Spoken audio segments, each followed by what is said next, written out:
It seems the party for Canada's airline stocks is over, at least for now. After surging 87% in 2017 and reaching a record high last month, the share price of Air Canada, AC.B, has fallen more than 10% from a record high.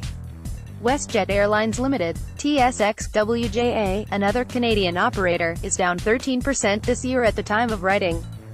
So, what has changed for the Canadian airline operators after such a remarkable rally last year that saw airline profitability touching a 20-year high? Let's have a deeper look at Air Canada, the industry leader, to see what's happening.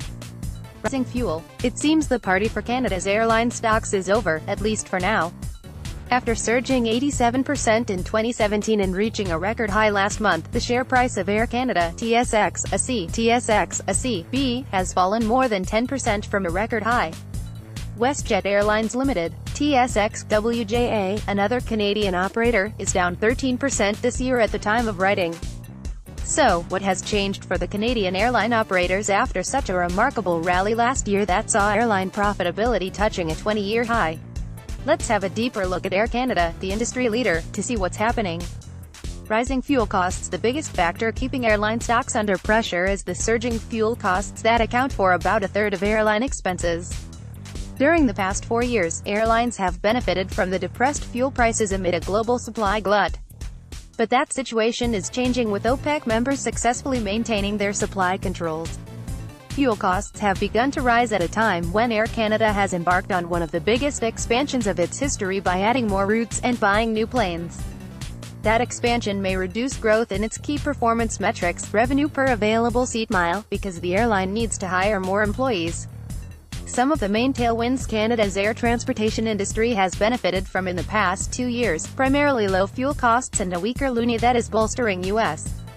and foreign demand, will slowly reverse themselves over the next 5 years, according to a study by Conference Board's economist Sabrina Bond published last week.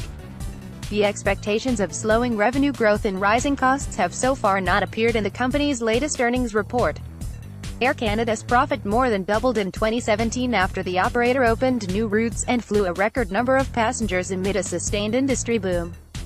The company added 30 routes globally last year, and its expanded international push helped it carry a record 48 million travelers, while boosting passenger revenue by 10%.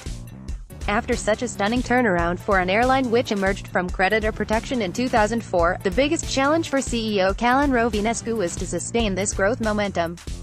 He told analysts during the last earnings call that the company plans to cut spending by $250 million by the end of 2019 and will examine all areas of the company to find real and sustainable reductions in overhead.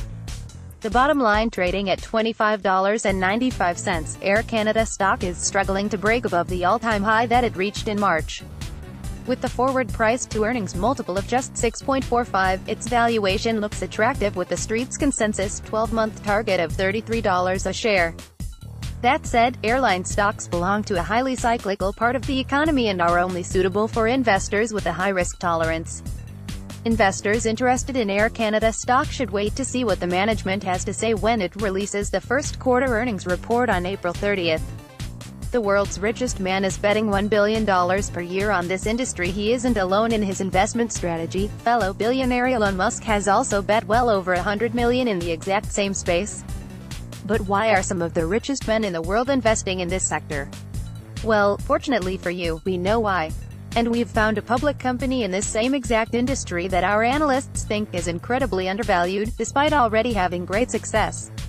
If you want to get in on this opportunity and invest like the richest men in the world, simply click here now to learn more. Full contributor Haris Anwar has no position in any stocks mentioned.